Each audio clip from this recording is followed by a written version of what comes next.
हाँ, एक मिनट। मैं इससे पहले कि प्रोफेसर अजीत झा जी को बुलाऊं, मैं धन्यवाद करते हुए प्रोफेसर जगमोहन सिंह जी को, कुछ सवाल जो हवा में हैं आज के वक्त, उन सवालों को एक बार फिर उठाना चाहूंगा।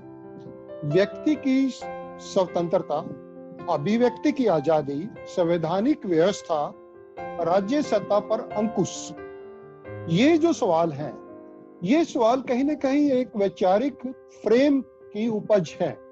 और वैचारिक जो फ्रेम है वो सामंतशाही का वैचारिक फ्रेम नहीं है, वो उदारतावाद का है, वो समाजवाद का है, वो कहीं ना कहीं सोशल डेमोक्रेसी का है, पॉलिटिकल डेमोक्रेसी का है। और इससे जुड़ा हुआ एक और बड़ा सवाल कि एक लंबे अरसे तक, पिछले कुछ अरसे में आजकल जो बहुत ज्यादा राष्ट्रवाद राष्ट्रवाद राष्ट्रवाद का जो एक सवाल बहुत ज्यादा खड़ा रहता है, और हम बड़े कंफ्यूज रहते हैं कि राष्ट्रवाद आगे किस चिड़िया का नाम है क्या चीज। राष्ट्रवाद यूरोप में एक मुहिम रही है, बहुत बड़ी मुहिम रही है। नेशन स्टेट्स बने हैं। इटली जैसा देश जो कोई नामो जिसका नाम ही नहीं था, जर्मनी जैसा देश जिसका नाम ही नहीं था, वो देश बन गए, नेशन बन गए। लेकिन हमारे देश में भी एक राष्ट्रवाद की मुहिम लंबे अरसे से, खासतौर से हमारी आजादी की लड़ाई का एक स्ट्रीम रही है। तो ये कुछ सवाल ऐसे हैं जो जिसका एक हिस्टोरिकल या इवोल्यूशन है, हिस्टोरिकल पर्सपेक्टिव है, उसका इवोल्यूशन है। ये सारी चीजें कहीं ना कहीं जो पूरे दुनिया से जुड़ते हुए कहीं ना कहीं हमारे देश के हालात पे भी आके क्लिंच करने की बात है।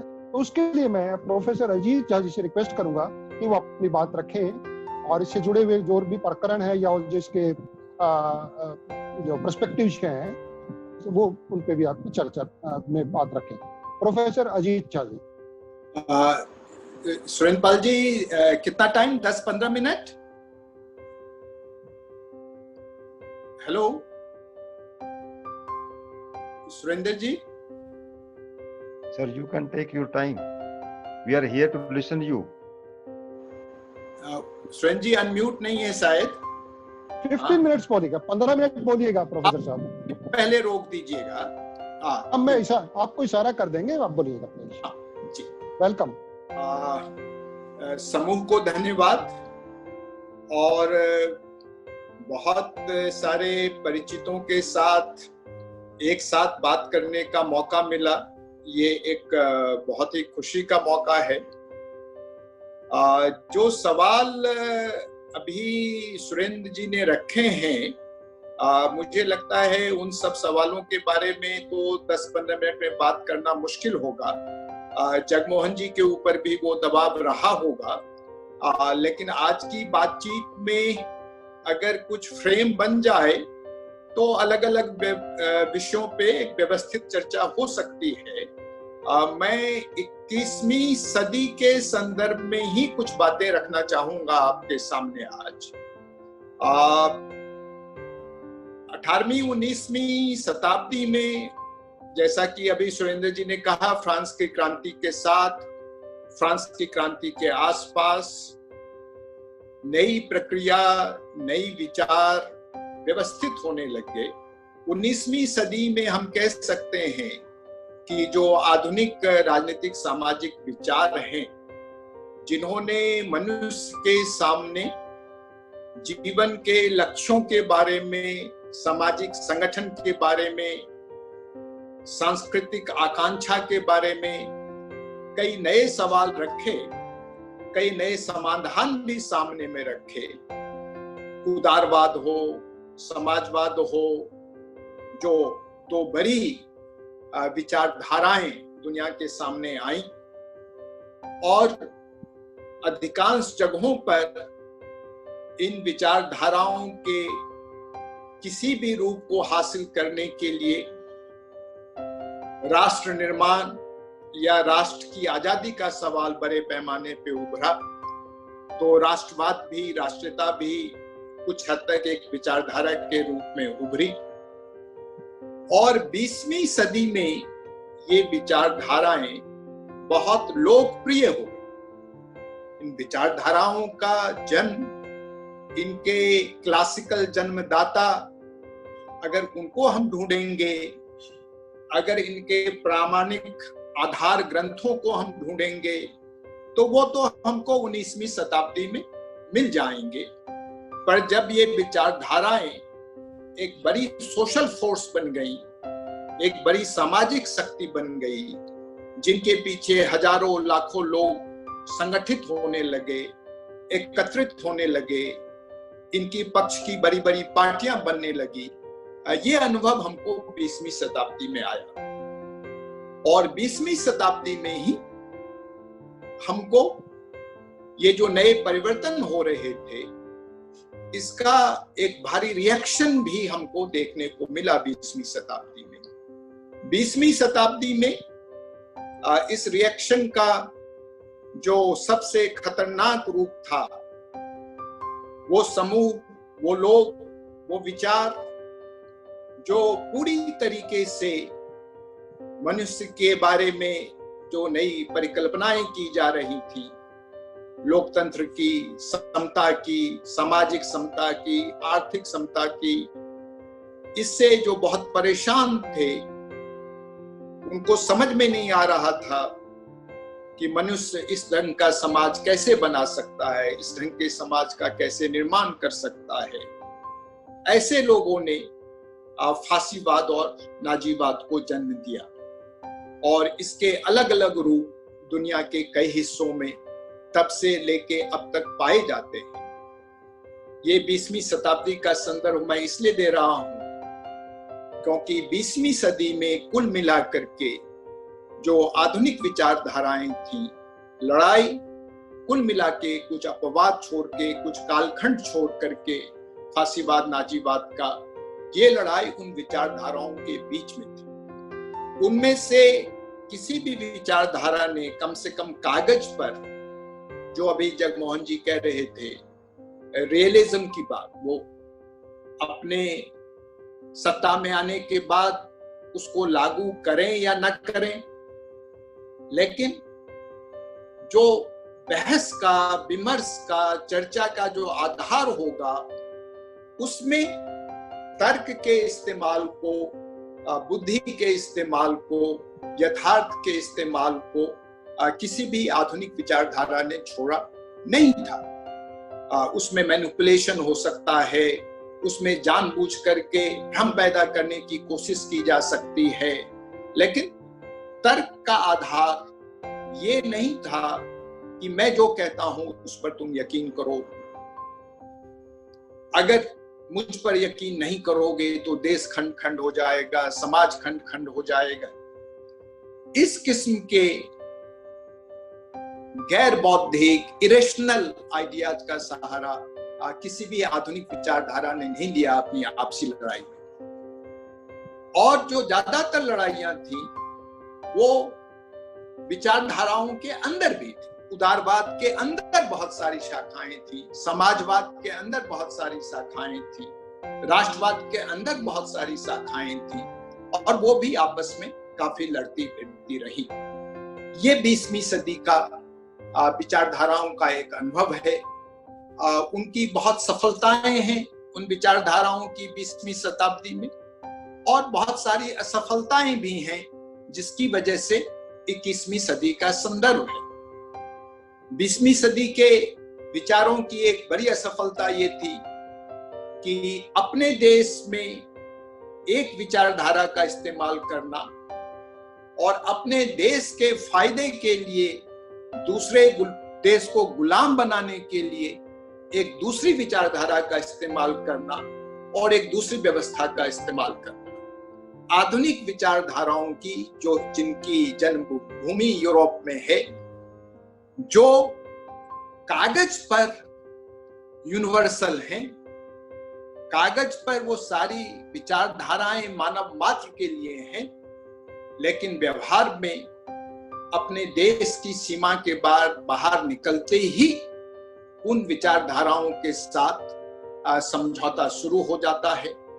इसलिए इन विचारधाराओं का रिसेप्शन जो हिंदुस्तान जैसे देश में, चीन जैसे देश में, लैटिन अमेरिका के देशों में, अफ्रीका के देशों में बिल्कुल उस तरीके से नहीं हो सकता था जिस तरीके से वो इंग्लैंड या जर्मनी में हुआ। और इसमें काफी उन विचारधाराओं से जिन सत्ता का निर्माण हो रहा था, उस सत्ता का जो अनुभव था, उस व्यवस्था का जो अनुभव था, यहाँ तक कि जो पूंजीवाद के बारे में, जिसके बारे में उदारवादी और समाजवादी यूरोप के दोनों एक मत थे कि पूंजीवाद बहुत बड़े पैमाने पर प्रोडक्टिव फोर्सेस को बढ़ाता है, उत्पादन के साधनों को बढ़ाता है, मनुष्य की उत्पादन की क्षमता को बढ़ाता है और बेशुमार जिन्सों का, कमोडिटीज का, उत्पादों का वो उत्पादन करता है। लेकिन अगर दुनिया के पैमाने पर इसको देखें तो 19वीं शताब्दी में पूंजीवाद जब इंग्लैंड में बहुत बड़े पैमाने पे उत्पादन को बढ़ा रहा था, अभी जगमोहन जी ने कहा, दादा भाई ने कहा कि un British rule in India, उसी समय वो भारत में बहुत बड़े पैमाने पर उत्पादन को खत्म भी कर रहा था। तो इन विचारों का रिसेप्शन हिंदुस्तान जैसे देश में अपने तरीके से हुआ। इन विचारों का जो यूनिवर्सल एस्पेक्ट था उसको तीसरी दुनिया के देशों ने, जब वो मनुष्यता की बात करते हैं, मनुष्य मात्र की बात करते हैं, मनुष्य के विकास की बात करते हैं, उसके पीछे जो तर्क है उसको स्वीकार करते हैं तीसरी दुनिया के अधिकांश राजनेता, अधिकांश विचारक। लेकिन उनको व्यवहार में कैसे लागू करना है, उसको अर्थव्यवस्था में कैसे लागू करना होगा, उसको राजनीति में कैसे लागू करना होगा, उसको अंतरराष्ट्रीय संबंधों में कैसे लागू करना होगा, इसके बारे में हर जगह विशिष्ट आंदोलन और विशिष्ट विचार पैदा हुए।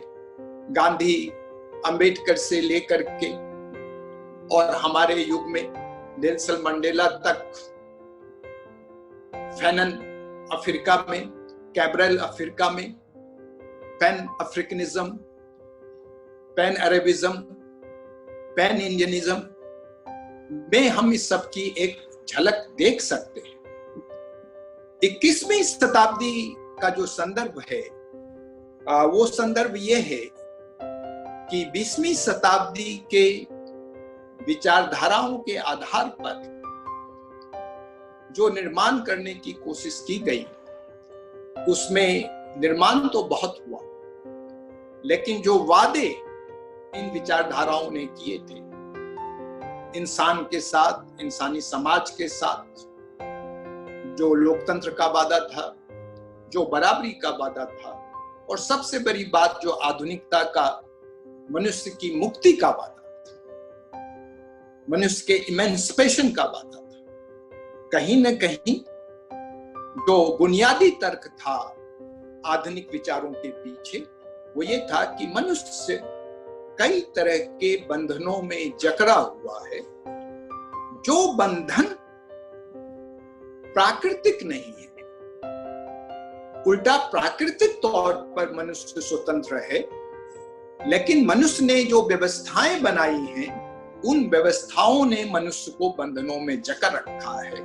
आधुनिकता का ये वादा था, आधुनिक विचारों का ये वादा था, लिबरलिज्म से लेके सोशलिज्म तक, कि मनुष्य को इन बंधनों से कैसे मुक्त किया जाए, उसके लिए क्या वैचारिक व्यवस्था बने, क्या राजनीतिक व्यवस्था बने, क्या आर्थिक व्यवस्था बने, क्या सामाजिक व्यवस्था बने। तो जिनको हम सफलतम देश मानते हैं दुनिया के, कई बार जिनकी नकल करने की कोशिश करते हैं, जहां तक पहुंचने की कोशिश करते हैं, मुहावरे में कहते हैं पटना को पेरिस बना देंगे, बम्बई को शिकागो बना देंगे, भारत, हमारे कई नेता कहते हैं भारत क्यों नहीं अमेरिका जैसा बन सकता। अगर इन देशों में जाएं, इन देशों के बारे में जानकारी उपलब्ध करें, तो 200-300 देशों से ये गुलाम देश नहीं है। वेस्टर्न यूरोप के देश, अमेरिका जैसे देश 200, 250, 300 सालों से स्वतंत्र और विश्व व्यवस्था के शिखर पर बैठे हुए देश हैं।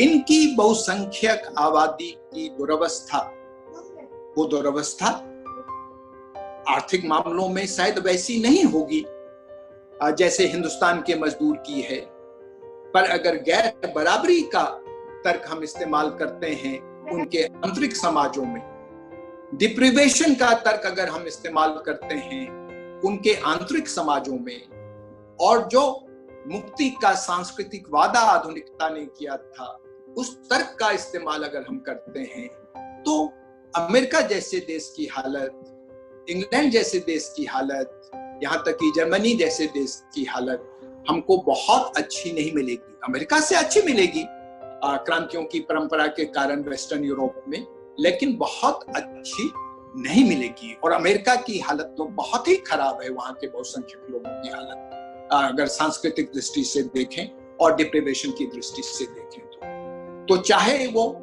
दुनिया के अमीर राष्ट्र हों, प्रभु राष्ट्र हों, चाहे दुनिया के तथाकथित पिछड़े और गरीब राष्ट्र हों, कहीं भी 19वीं 20वीं शताब्दी के विचारधाराओं का जो वादा था वो वादा पूरा होता हुआ नजर नहीं आ रहा है। ये एक चुनौती हमको 21वीं शताब्दी में है हमारे सामने। दूसरी तरफ 21वीं शताब्दी में हमको जो पुरातन व्यवस्था के वो तत्व जिनको 19वीं 20वीं शताब्दी में उखाड़ फेंकने की कोशिश की गई, बुद्धिवाद के खिलाफ, तर्क के खिलाफ, यथार्थ के खिलाफ, जो एक किस्म की एक जादू, अंधविश्वास जैसी आस्थाओं का जो बोलबाला था कई समाजों में, और फासिज्म में जिस किस्म की एक क्रूरता, जिस किस्म की एक इरेशनैलिटी हम देखते हैं, अगर पिछले 20, 25, 30 साल के अगर इतिहास को हम देखें और पिछले 4-5 साल की अखबार की सुर्खियों को देखें हिंदुस्तान और दुनिया में, तो हमको जो सुनने में आता है वो सुनने में क्या आता है? अब सुनने में आता है एंड ऑफ आइडियोलॉजी, सुनने में आता है पॉपुलिज्म, सुनने में आता है फंडामेंटलिज्म, सुनने में आता है आइडेंटिटी पॉलिटिक्स, सुनने में आता है पोस्ट ट्रुथ। ये सारी चीजें क्या हैं? ये सारी चीजें, स्ट्रॉन्ग डिसाइसिव लीडर, ये सारी चीजें क्या हैं?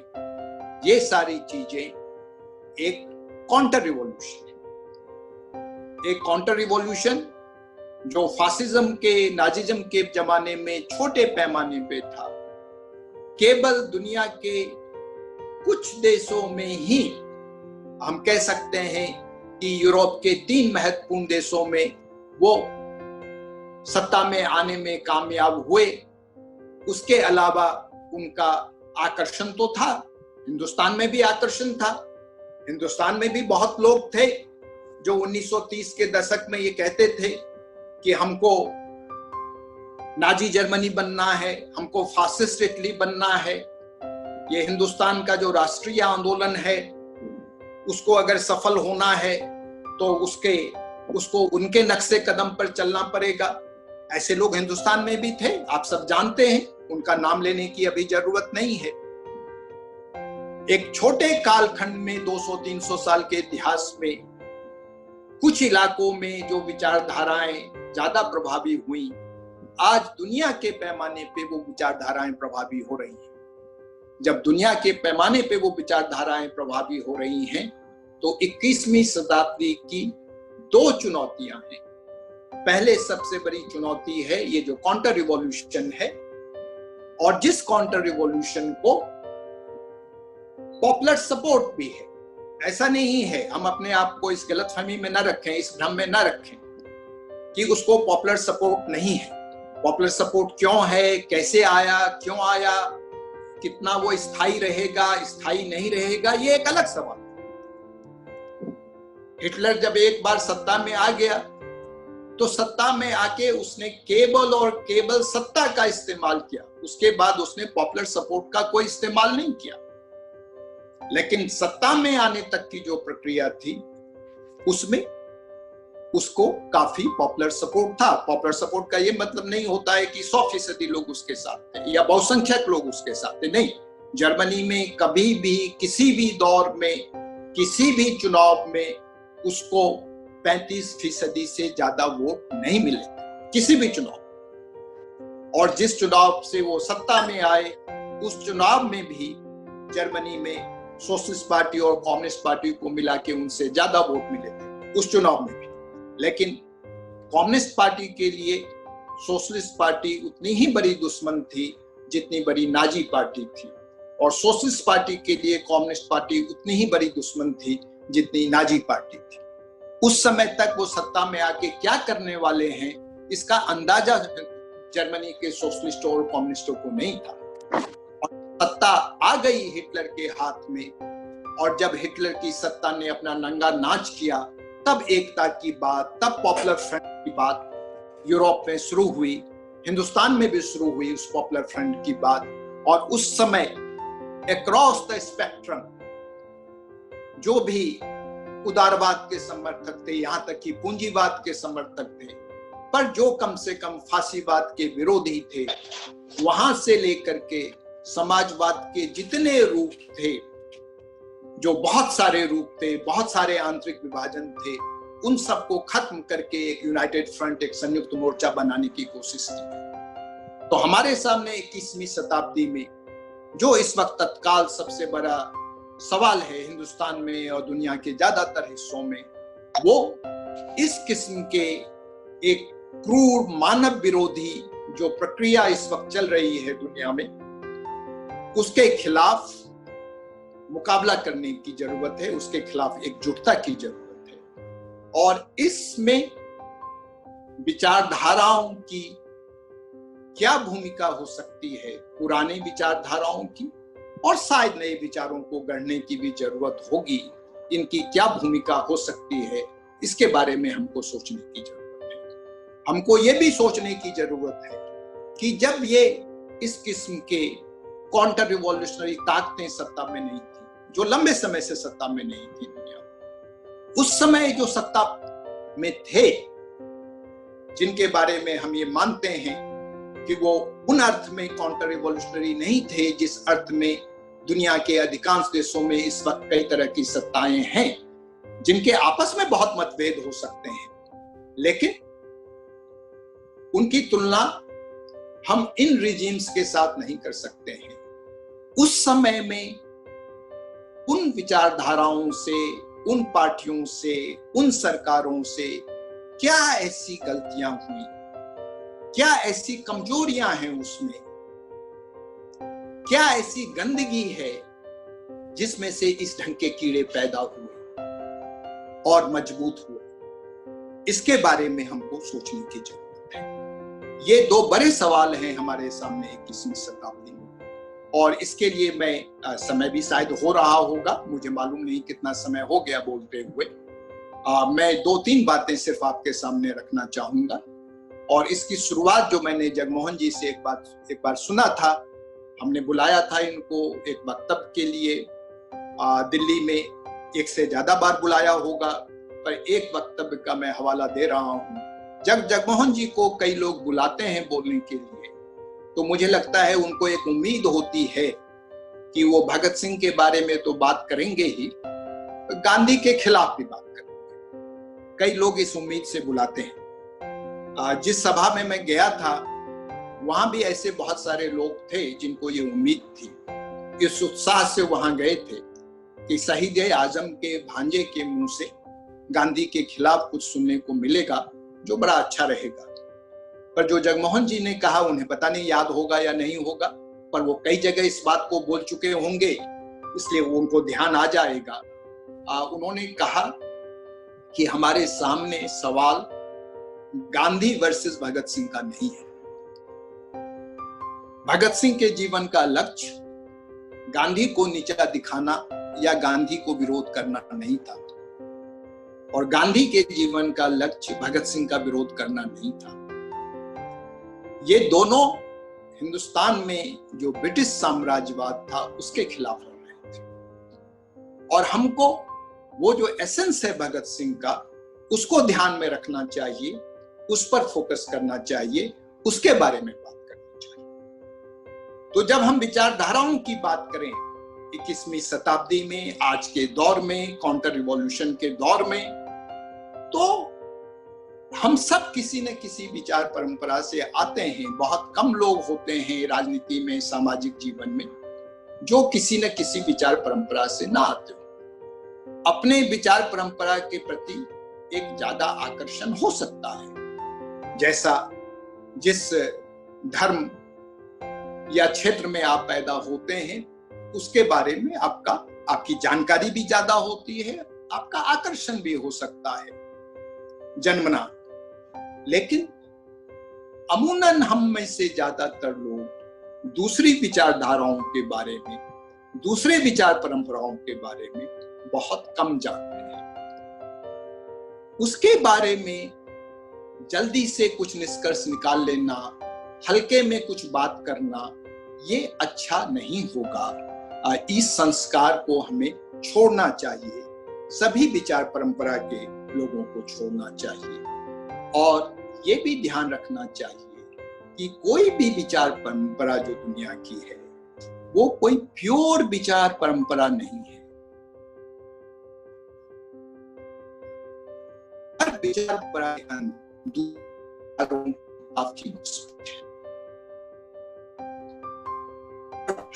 के अंदर बहुत आंतरिक विभाजन है।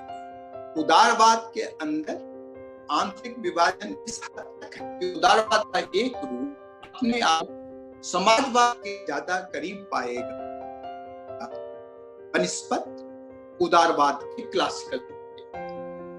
इसी ढंग से समाजवाद के अंदर भी कई रूप हैं और कई बार उनका जो आंतरिक विभाजन होता है, आंतरिक संघर्ष होता है। तो विचारधाराओं के बारे में एक सरलीकृत समझ को लेके हम न चलें, और जो विचारधाराओं के ज्यादा सक्षम प्रवक्ता हैं, नायक हैं, नेता हैं, विचारधाराओं के संगठनों के संचालक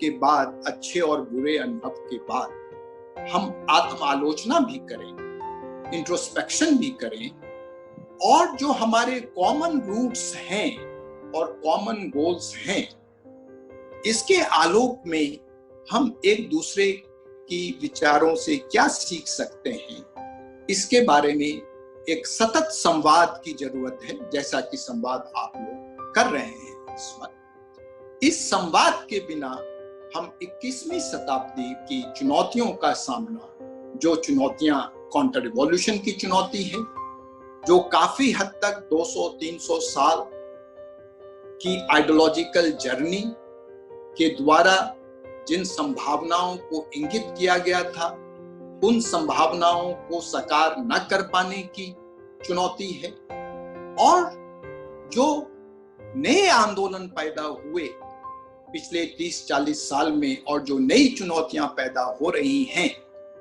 जिसके बारे में पुरानी विचारधाराओं में कोई सम्यक अध्ययन नहीं था, जिसके बारे में इतनी अर्जेंसी नहीं थी, जैसे महिलाओं का सवाल है, इसके बारे में कोई बहुत अर्जेंसी 19वीं शताब्दी के किसी विचारधारा में नहीं थी। या जो माइनॉरिटीज का सवाल है, अल्पसंख्यकों का सवाल है, व्यक्ति के अधिकार के नाते जो अल्पसंख्यकों की सुरक्षा हो सकती है, इसका तो उदारवाद में काफी चिंतन है। लेकिन समूह के तौर पर जो माइनॉरिटीज हैं, ऑप्रेस्ड माइनॉरिटीज हैं, जिनके बारे में अंबेडकर ने बात की, इसके बारे में 20वीं शताब्दी के विचारधाराओं में कोई बहुत अर्जेंसी नहीं।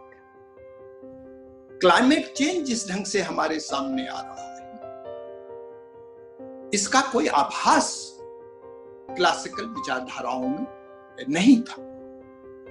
जिस किस्म से हम उपभोग कर सके या ना कर सके, मनुष्य के जीवन के ध्येय को, जीवन के लक्ष्य को, जो मुक्ति का लक्ष्य था विचारधाराओं का, उस मुक्ति के लक्ष्य को हमने रिप्लेस कर दिया है उपभोग के लक्ष्य से। आदमी वही बड़ा है जो ज्यादा उपभोग कर सकता है, आदमी वही खुश है जो उपभोग कर सकता है। ये बिल्कुल एक नए ढंग की चुनौती हमारे सामने है। तो पुरानी चुनौतियां हैं, नई चुनौतियां हैं। पुरानी विचारधाराएं, 20वीं शताब्दी की विचारधाराएं बेमतलब नहीं है, अर्थहीन नहीं है। वो हमारी चुनौतियों को सामना करने के लिए आज भी उनमें बहुत ऊर्जा है। नए सिरे से उनको समझने की, उनकी व्याख्या करने की जरूरत है। और जो हमारे सामने एक काउंटर रिवॉल्यूशन का एक संदर्भ है, मनुष्य की सभ्यता को पीछे धकेलने की जो एक चुनौती है, उस चुनौती से निपटने का संदर्भ है। इन सब संदर्भों में हम 21वीं शताब्दी की विचारधारा के बारे में बात करेंगे। तो ये जो प्रयास है, ये हमारे लक्ष्य की ओर पहुंचने में जरूर हमारी कुछ न कुछ मदद करेगा। ऐसे देश में कई सारे प्रयास हो रहे हैं और मुझे उम्मीद है ये सारे प्रयास एक नए तरीके से मानव को गरिमा पहुंचाने वाली, मानव की गरिमा की रक्षा करने वाली, मानव विकास की, मानव समता के समाज की रचना में मदद करेंगे। धन्यवाद।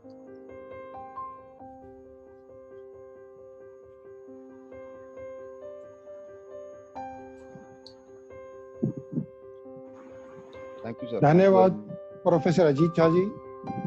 रियली हमें बड़ा एक हॉलिस्टिक पिक्चर लगता है कि एक विचारधारा का विकास और वो मौजूदा जो चुनौतियां हैं उसके सामने आपने हमारे सामने है, उसके बारे में एक बहुत हॉलिस्टिक तरीके, समग्र तरीके से आपने बातें रखी।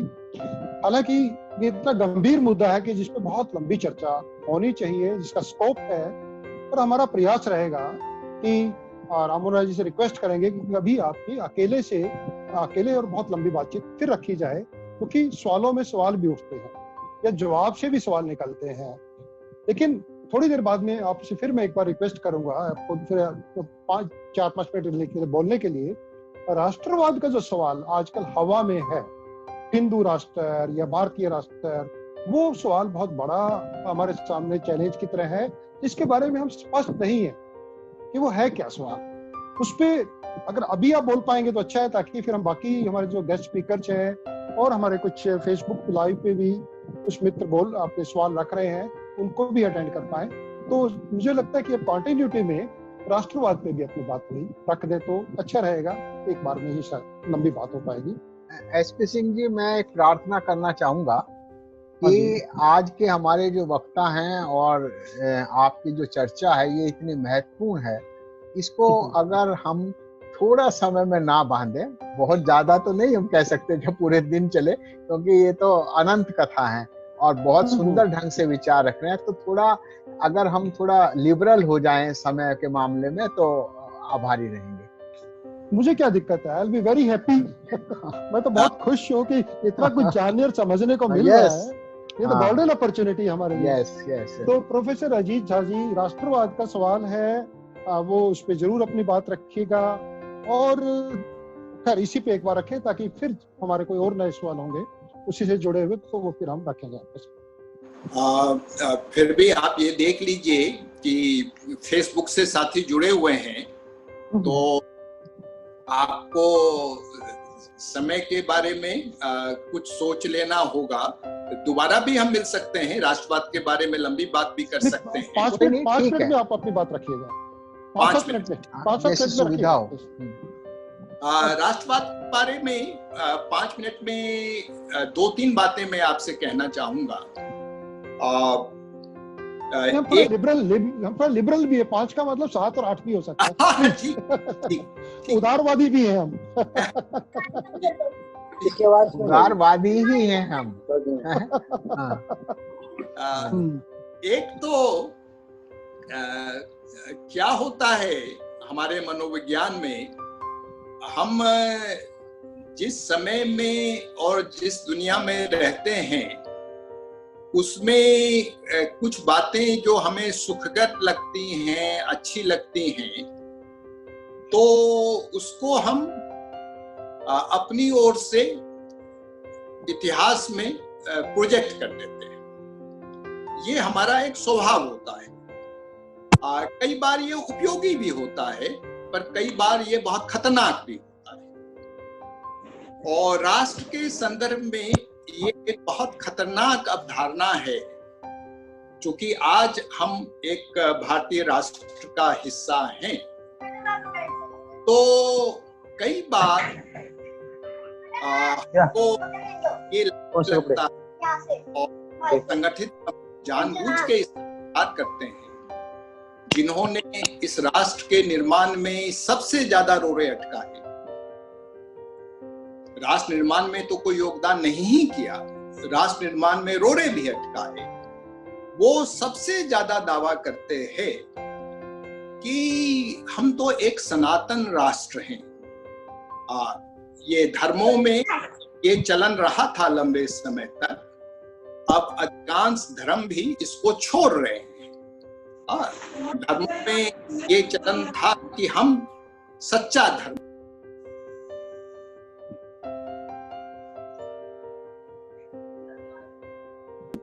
समृति जी इनको अनम्यूट हो। धर्म का मतलब जैसा आज हम समझते हैं, हमेशा ऐसा नहीं समझा गया। आज हम कहते हैं हिंदू धर्म है, इस्लाम है, ईसाइयत है, इस्लाम की कई शाखाएं हैं, ईसाइयत की कई शाखाएं हैं। आज हम ऐसा धर्म के बारे में दुनिया के कई देशों में समझते हैं, लेकिन हमेशा ऐसा नहीं रहा है।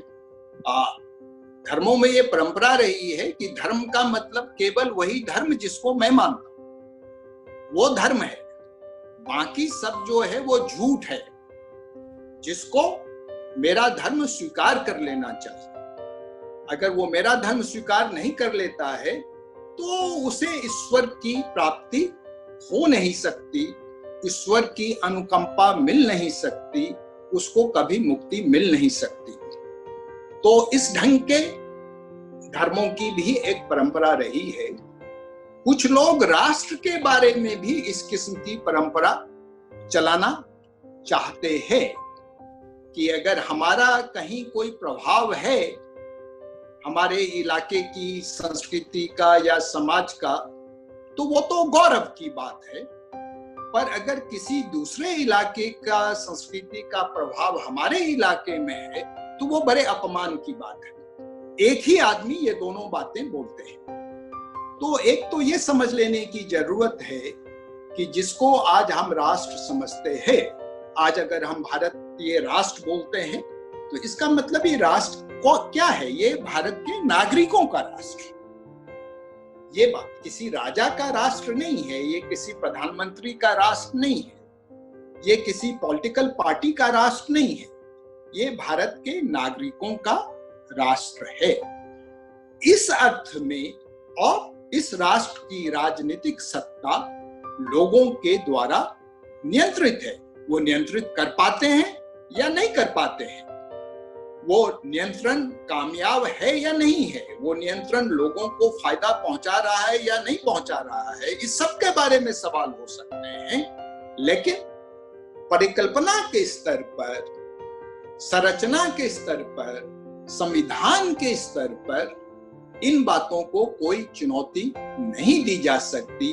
We the people of India, हम ही कॉन्स्टिट्यूशन का निर्माण करते हैं, हम ही राष्ट्र का निर्माण करते हैं, हम ही मतदाता के नाते संसद का और एग्जीक्यूटिव का निर्माण करते हैं। ये जो राष्ट्र की परिकल्पना है जो दुनिया के कई देशों में है, और जैसा सुरेंद्रपाल जी ने कहा कि उदारवाद और समाजवाद की झलक के साथ साथ राष्ट्र की झलक भी हमको फ्रांस की क्रांति से मिली।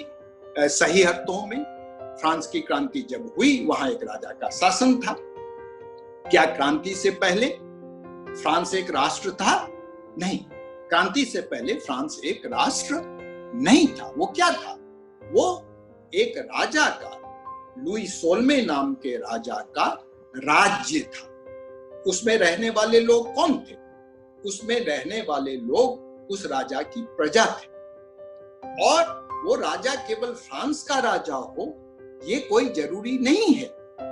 वो अगर इंग्लैंड को जीत लेता तो वो एक साथ फ्रांस का भी राजा हो सकता था और इंग्लैंड का भी राजा हो सकता था। वो अगर इटली को जीत लेता तो वो इटली का भी राजा हो सकता था। वो एक सम्राट भी हो सकता था। यानी राष्ट्र की कोई परिकल्पना नहीं थी, राज सत्ता के निर्माण में वहां के रहने वाले लोगों की कोई भूमिका नहीं थी। वो युद्ध और जीत, विजेता जो होगा वो राज सत्ता का वैध अधिकारी है।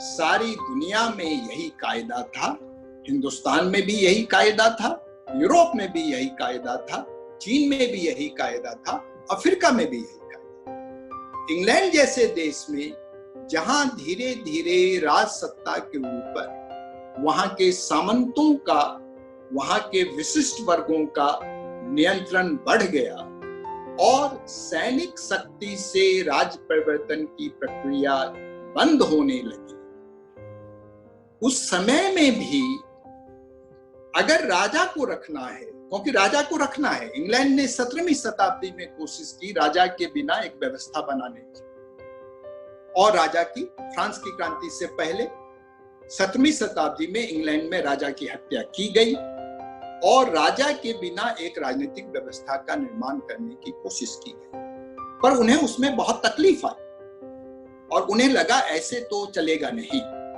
एक राजा तो चाहिए, भले उस राजा पर हम संसद के माध्यम से नियंत्रण रखेंगे। तो उन्होंने फिर रिस्टोरेशन कर दिया, फिर से एक राजा को पकड़ के, वो राजा को मार चुके थे, उसके वंशजों में से किसी को ढूंढ के लाए। हाँ, ये ध्यान रखा कि उसका जो भी वंशज हो वो प्रोटेस्टेंट हो, वो रोमन कैथोलिक ना हो, क्योंकि उस राजा से जो लड़ाई हुई थी उसका एक बड़ा कारण ईसाइयत के अंदर जंग, 150 साल ईसाई धर्म के दो प्रमुख शाखाओं में एक दूसरे के खिलाफ जंग चली। कैथोलिक राजा अपने राज्य में प्रोटेस्टेंट को रहने नहीं देते थे, प्रोटेस्टेंट राजा अपने राज्य में कैथोलिकों को रहने नहीं देते थे, अगर देते थे तो उनके ऊपर बहुत तरह का दमन करते थे। राजा को पकड़ के लाए, किसी उसके वंशज को पकड़ के लाए, और तब से जब भी उनको जरूरत पड़ी, जो अभी डायनेस्टी चल रही है, ये जर्मनी की एक छोटी जगह से, हैनोवर से पकड़ के लाए और उसको आकर के इंग्लैंड का राजा बना दिया। जब अमेरिकी क्रांति हुई उस समय जो इंग्लैंड का राजा था जॉर्ज, उसको अंग्रेजी बोलनी नहीं आती थी, वो जर्मन था, जर्मन स्पीकिंग था, वो अंग्रेजी में बोल नहीं सकता था, वो इंग्लैंड का राजा था। तो राज सत्ता में नागरिकों का दखल ये नहीं के बराबर था, और वो नागरिक थे नहीं, वो प्रजा थे। लेकिन जब राजा की हत्या कर दी फ्रांस, अब राज्य है, ये राज्य किसका है? ये राज्य राजा का नहीं है, ये राज्य जागीरदार का नहीं है, ये राज्य किसका है? तो ये राज्य फ्रांस के लोगों का है। अगर फ्रांस के लोगों का राज्य है तो इसका नाम क्या है? इसका नाम राष्ट्र है। तो राष्ट्र की नागरिकों के द्वारा निर्मित राजनीतिक सत्ता, ये राष्ट्र की, और इस अर्थ में कोई सनातन राष्ट्र नहीं हो सकता। और भारतीय राष्ट्र के निर्माण की प्रक्रिया में हम इस बात को अनदेखा नहीं कर सकते कि जब अंग्रेजों ने अपनी सत्ता का भारत में विस्तार किया, तो ऐसा क्यों था कि कभी कोई ऐसा मौका नहीं आया 1757 से पहले और 1757 में भी, जब ऐसा लगा हो भारत की राजनीतिक शक्तियों को कि हमारे ऊपर कोई विदेशी खतरा है। विदेशी खतरा उन्हें क्यों नहीं लगा? किसी को भी विदेशी खतरा इसलिए नहीं लगा क्योंकि राष्ट्र की कोई भावना थी नहीं, राज्य की भावना थी, अपने वंश के राज सत्ता की भावना थी, राष्ट्र की कोई भावना थी नहीं। इसलिए सनातन राष्ट्र की बात करना एक झूठ का प्रचार करना है, जो वास्तव में राष्ट्र निर्माण की प्रक्रिया है, जो भारत के लिए बहुत जरूरी है, जो वर्तमान भारत के लिए बहुत जरूरी है और जो भविष्य के भारत के लिए बहुत जरूरी है, वो है राष्ट्र निर्माण की प्रक्रिया को समझना। हमारे राष्ट्र निर्माण की प्रक्रिया प्रक्रिया में क्या जटिलताएं हैं, क्या कमजोरियां हैं, उसको समझना और उसको समझते हुए अपने राष्ट्र को कैसे हम मजबूत करें, इस बात को समझना हमको जरूरी है। राष्ट्र का गौरव उससे बनेगा। राष्ट्र का गौरव राष्ट्र की कमजोरियों को समझने से, उसको दूर करने से बनता है। राष्ट्र का गौरव झूठ का प्रचार करने से नहीं बनता। राष्ट्र का गौरव अछूत प्रथा को चलाते हुए ये कहना कि हम दुनिया के सबसे सभ्य देश थे, इस झूठ का प्रचार करने से नहीं बनता है। इसका कहने का ये मतलब नहीं कि इस भारतीय भूखंड में बहुत सारे सबूत नहीं है, गौरव की बहुत सारी परंपराएं नहीं है। भारतीय सभ्यता में और दुनिया की हर सभ्यता गौरव की कई परंपराएं हैं जिस पर वहां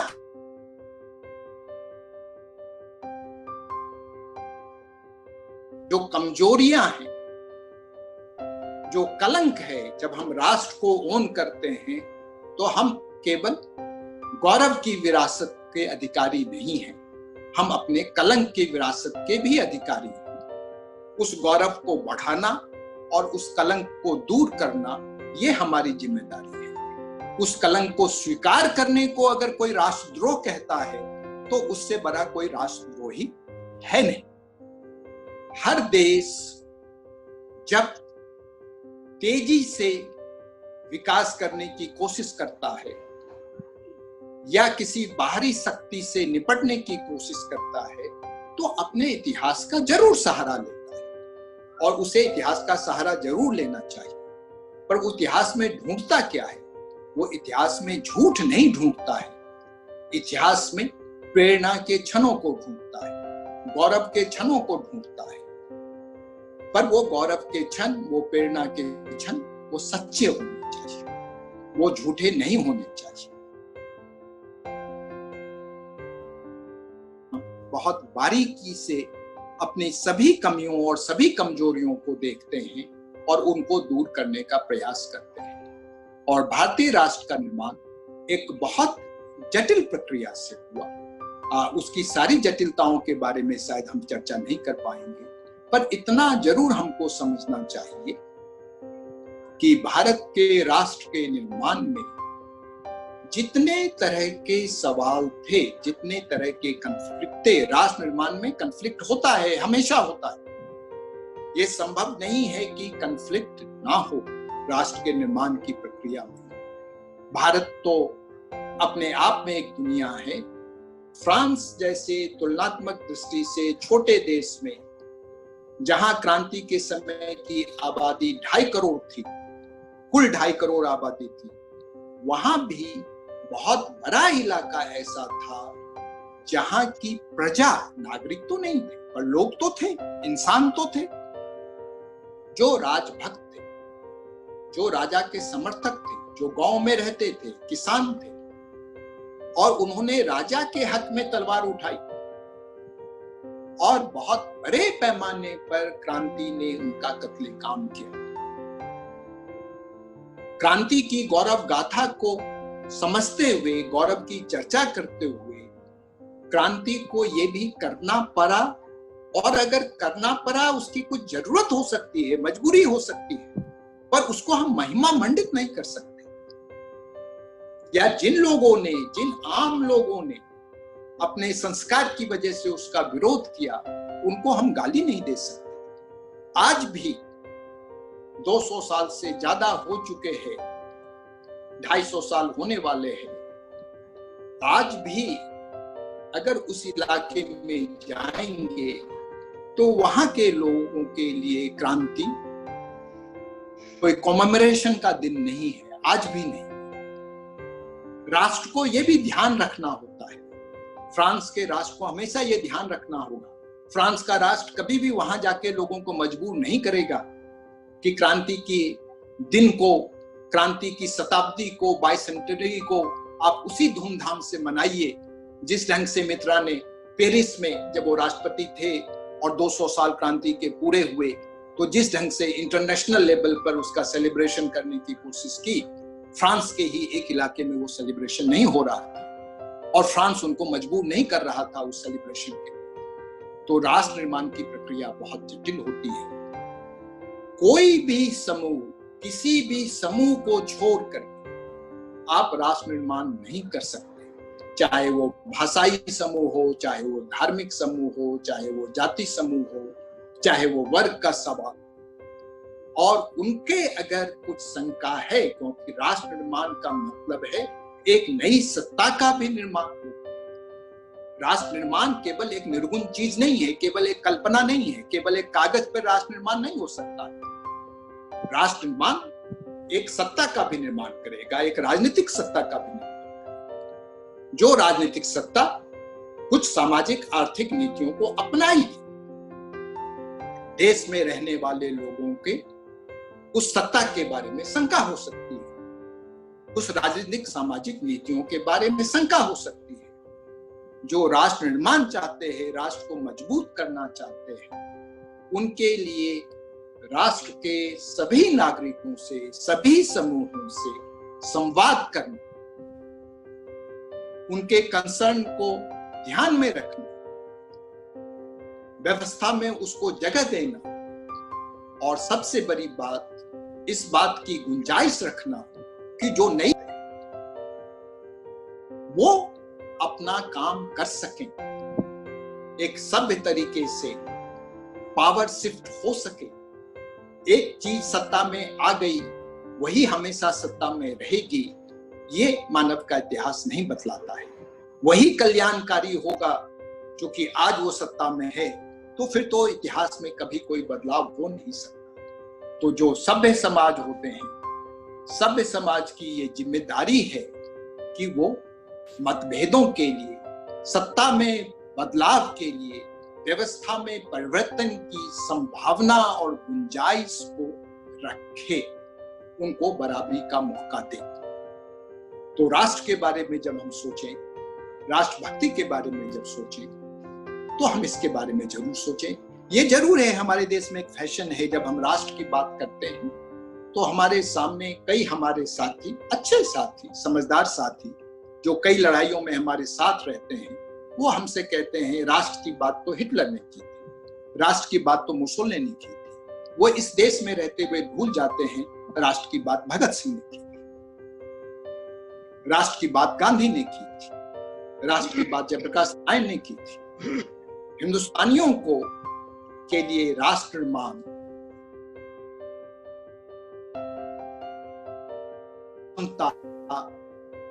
उदारवाद, संवैधानिक जनतंत्र की लड़ाई के साथ जुड़ा हुआ है हिंदुस्तान का राष्ट्रवाद, सामाजिक आर्थिक न्याय के साथ जुड़ा हुआ है हिंदुस्तान का राष्ट्रवाद। हिंदुस्तान के राष्ट्रवाद के अंदर बहुत लड़ाइयां थी और हिंदुस्तान के राष्ट्र में आज भी बहुत सारी लड़ाइयां हैं। वो लड़ाइयां चलेंगी। कोई हिटलर और मुसोलिनी की तरह करना चाहता है, और खास तौर पर वो लोग करना चाहते हैं जो हमेशा हिंदुस्तानी राष्ट्र के खिलाफ रहे, हिंदुस्तानी राष्ट्र के निर्माण के खिलाफ रहे, जो अंग्रेजों से मिले हुए थे, जो लॉयलिस्ट थे। लॉयलिस्ट केवल जमींदार और राजा महाराजा नहीं थे, कई वैचारिक और राजनीतिक समूह भी थे जो अंग्रेजी सत्ता से मिले हुए थे। और जब राष्ट्र की आजादी हो गई, उसके बाद थोड़े असमंजस के बाद मजबूरी में जिन्होंने राष्ट्र को स्वीकार किया, और वो जब राष्ट्र का सबसे बड़ा झंडा उठाते हैं, तो हमें जहां अपने राष्ट्रवाद के इतिहास को ध्यान रखना है, राष्ट्र निर्माण में उनकी भूमिका को ध्यान में रखना है, वहां यह भी ध्यान रखना है कि राष्ट्रवाद एक ऐसी भावना नहीं है हिंदुस्तान में जो खत्म हो चुकी है। हिंदुस्तान के निर्माण में अन्य विचारों के साथ साथ राष्ट्र निर्माण भी एक बहुत ही मजबूत विचार है। राष्ट्र के विचार की संभावनाओं को छोड़ना नहीं चाहिए, जो भी हिंदुस्तान का और हिंदुस्तान के लोगों की तरक्की